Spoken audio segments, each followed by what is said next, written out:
Good day mga kahabi, nandito naman tayo sa Mark Ornamental.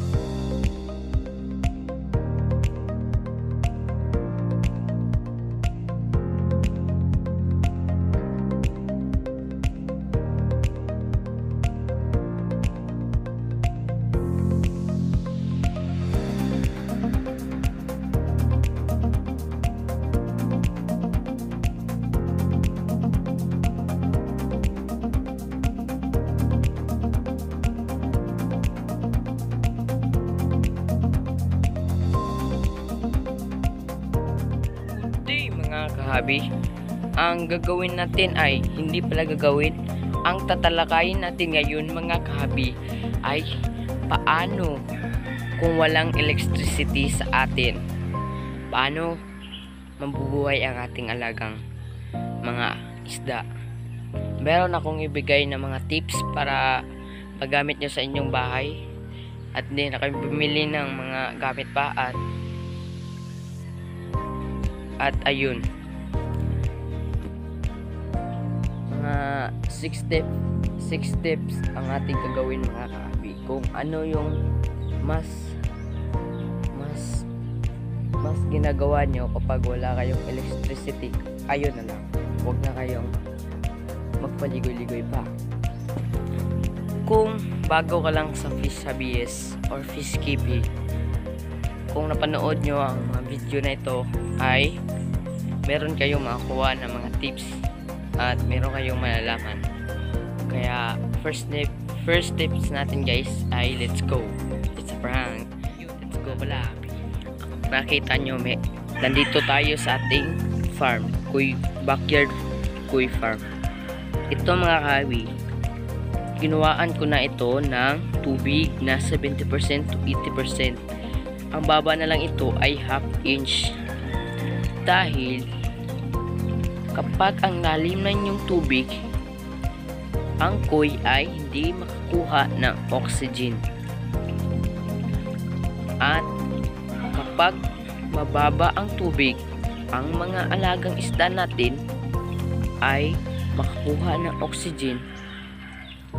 Ngunit hindi sa araw-araw, sa emergency lang mga kahabi. Gaya na ngayon mga kahabi, ang tagal bumalik na aming electricity or kuryente. Kaya ginawa ko na yung action nakin o mga experiences nakin mga kahabi, yung ginagawa ko talaga kapag walang kuryente.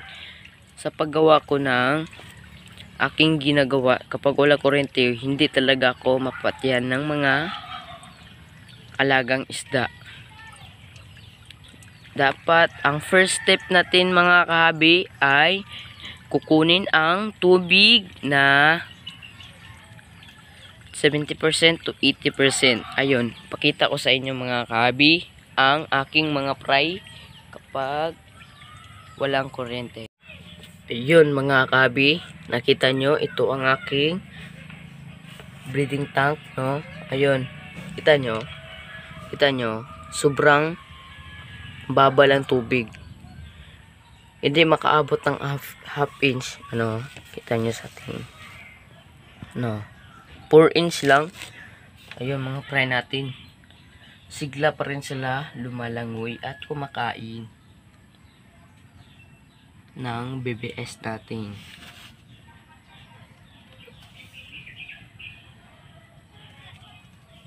Dapat talaga mga kabi, kung wala tayong kuryente ay kukunin natin ang tubig, mga 60%, 70-80%. Ayun mga kahabi, natapos na natin ang first step natin na kukunin ang tubig na 70-80%. And next nating step mga kahabi, meron akong i-share sa iyo sa experience ko. Kung walang kuryente, dapat hindi talaga natin pakainin o pag-feeding ang ating mga alagang isda kapag ito ay nasa mga oxygen. Kung walang oxygen, dapat hindi tayo magpipidi hanggang sa bumalik ang kuryente at pwede mo na ito magpifeeding tayo at ilagay ang tubig na nawala sa kanila. Kaya yun ang second step natin, huwag tayong magpifeeding o magpakain ng ating isda kapag walang kuryente. Ayun. Sa third step natin guys, kung kayo ay bumili ng di-battery na air pump, meron dyan sa pet shop or accessory shop, meron dyan mga kahabi, yung tawag nila. Dito sa amin ay di-battery lang, Shandap nitong brand dito, at sa isa single na di-battery mga kahabi ay naghalaga ng 200. Ngunit kung gumagamit ka ng di-battery ay single lang. Dapat babalin imong panginan. Ang first nimong maptag sa 1 hour pikas sa pod, pikas balin mga kahabi.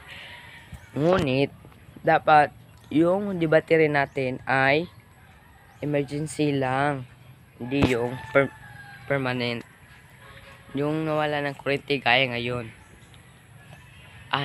Ayun mga kahabi, ang third natin ay bumili tayo ng di-battery electricity para sa ating mga isda para mabuhay. Ayun. At ang fourth natin na step mga kahabi ay pwede din ito sa mga goldfish natin, ilagay ang mga plants talaga mga kahabi. Mga plants, mga water lettuce, mga aquatic plants pwede ilagay. Pero sa koi, wag nyo ilagay ng plants dahil ang koi ay kumakain ng mga kahit anong plants mga kahabi. Sa mga goldfish lang or sa live bearer, okay na yun mga kahabi. Ayun ang fourth natin step ay ang plants. At ang fifth natin mga kahabi ay yung pagkabo-kabo mo lang. Kunin mo sa tubig. Ayun, pakita ko sa inyo mga kahabi. Ganito mga kahabi, oh. Kunin mo lang at yun mga kahabi, diba? Meron na tayong oxygen. Ngunit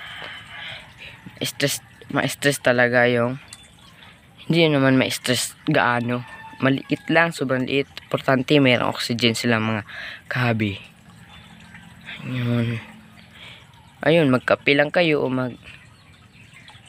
maglilingkod o cellphone, pwede na. Ganito lang ka sa inyong kamay para yung isda natin ay mabuhay.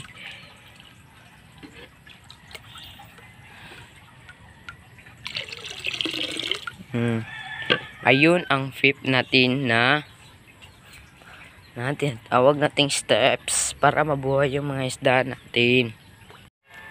Ang fifth natin, nakita nyo naman mga kahabi, ay magkabo ka lang ng tubig. Ang last nating step ay yung tinatawag na DIY electricity.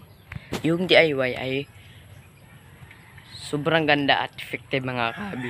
Meron dyan sa YouTube o gumawa tayo sa susunod nating video. Gagawa tayo kung makakaya natin mga kahabi yung DIY na electricity para emergency kapag walang kuryente gaya ngayon. Kaya gumawa tayo sa next video or sa sunod. Kaya abang-abangan lang ang mga video natin. Ang last natin na step mga kahabi na ibigay ko ay yung DIY electricity emergency. At ulitin ko ang mga step mga kahabi. Sugod tayo sa una. Una ay kunin mo ang tubig na 70% to 80%. Ikalawa ay yung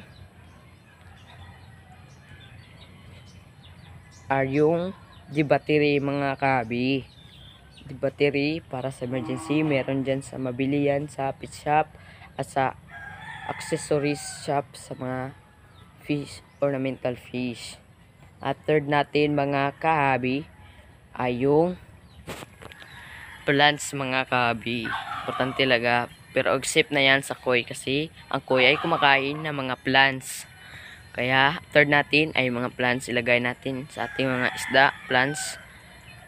At fourth ay yung kabo-kabo or ano dyan sa inyo. Basta sa amin kabo-kabo lang. Kunin yung tubig at lagay sa balik-balik lang murag water pump. Pero yung kamay mo ay hard work talaga. Taman sa maibalik yung electricity or kuryente.